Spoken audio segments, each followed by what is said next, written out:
আসসালামু আলাইকুম বন্ধুরা, আরও একটা নতুন ভিডিও নিয়ে হাজির। আশা করি তোমরা ভালো আছো, সুস্থ আছো, আল্লাহর রহমতে আমিও ভালো আছি। তো আজকে একটা মুসলিম তরুণীর সত্য কাহিনী অবলম্বনে এই ভিডিওটি তৈরি করেছি, বা বলতে পারে গল্পটি অন্য একজন লিখেছে, সৌদি আরবের একজন, তার থেকে এটা নেওয়া। তো চলো ভিডিওটি কন্টিনিউ করি। আজ তরুণীর বিয়ে, মহা ধুমধাম চলছে সব আয়োজন, চারিদিকে আনন্দ উৎসব। মাগরিব নামাজের পর তাকে মেকআপ দেওয়া হলো, সুন্দর সাদা বিয়ের পোশাক পরানো হলো। এই করতে করতে এশার আজান হলো। তখন তার মনে পড়ল তার ওযু নষ্ট হয়ে গেছে। সে তার মাকে বিষয়টা জানালো। মা, আমি ওযু করে এশার নামাজ পড়তে চাই। তার মা এতে বিস্মিত হলেন। তুমি কি পাগল হয়ে গেছো? দেখছো না সবাই তোমার অপেক্ষা করছে? তোমার মেকআপের কি হবে?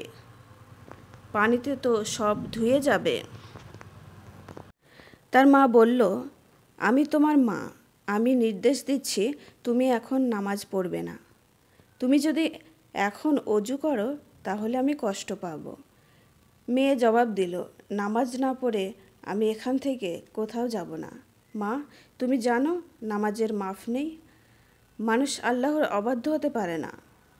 তার মা জবাব দিলেন, মেকআপ ছাড়া তোমাকে মেহমানরা দেখলে তোমাকে নিয়ে তারা কি বলবে? তাদের চোখে তোমাকে কি সুন্দর লাগবে? তোমাকে দেখে তখন তারা কৌতুক করবে।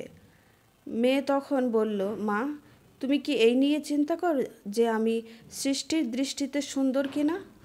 আমার স্রষ্টাকে নিয়ে কি ভাবো? আর আমি ভাবছি আমি যদি আমার নামাজ বন্ধ করে দিই তবে তার দৃষ্টিতে আমি সুন্দর হব না। মেয়েটি তখন উজু করতে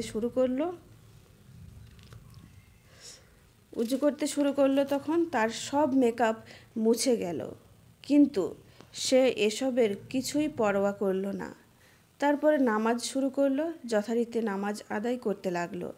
কিন্তু তখনও সে জানতো না এটাই তার শেষ নামাজ। হ্যাঁ, সে যখন সিজদায় গেল তখনই তার রুহু বের হয়ে গেল। নামাজ পড়তে দৃঢ় প্রতিজ্ঞ এক মুসলিম নারী তার প্রভুর কাছে চলে গেল।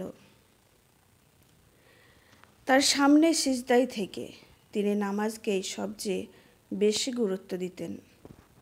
মেয়েটি চেয়েছিলেন তার রবের কাছাকাছি যেতে, আর নামাজেই রবের সবচেয়ে কাছাকাছি হওয়া যায়।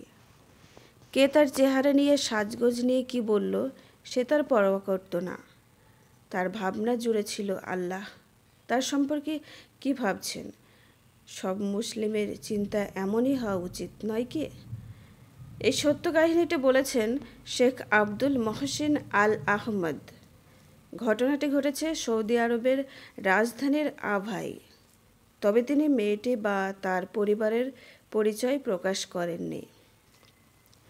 তাহলে দেখেছো বন্ধুরা, নামাজ যারা বোঝে যে নামাজ বাদ দিলে কতটা শাস্তি, বা যারা ইমানদার তারা নিশ্চয়ই এই নামাজগুলোকে কোনোদিনই কাজা করবে না। তারা সঠিক সময়ে নামাজগুলো আদায় করবে। তো আজকের ভিডিওটি তোমাদের কেমন লাগলো অবশ্যই বলবে কমেন্টে, আমাকে কমেন্ট করবে, তাহলে আরও নিত্য নতুন ভালো ভিডিও বানিয়ে তোমাদের সামনে হাজির করাতে পারবো।